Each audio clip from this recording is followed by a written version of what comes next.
constellation of Leo.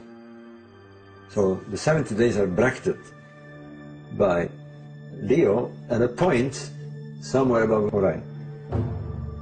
That point is where the Pleiades are. In the sky it's very clear. I mean, we know what happens during 70 days. Now, assuming on the ground that the three stars are represented by the three pyramids of Giza, and that the temple of Heliopolis represents the constellation of Leo, then you have another feature. You have the Nile that separates them both.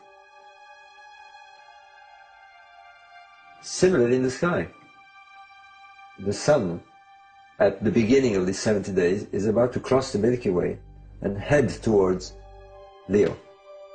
So if you take the three stars of Orion's belt as being the three pyramids, then you have a scale. You know their distance, and therefore you know the stellar scale that you're talking about.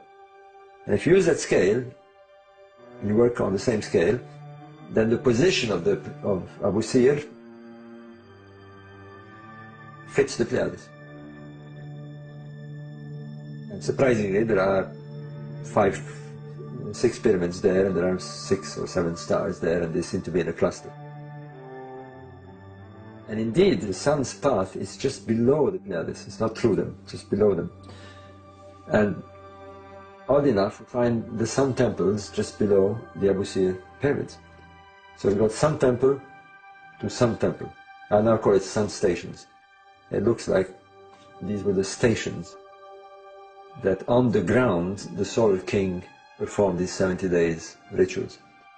A bit like the stations of the cross. So you can see them in a much more archaic and grandiose way. The king went along to these stations, if you like, to perform his rituals, his passion.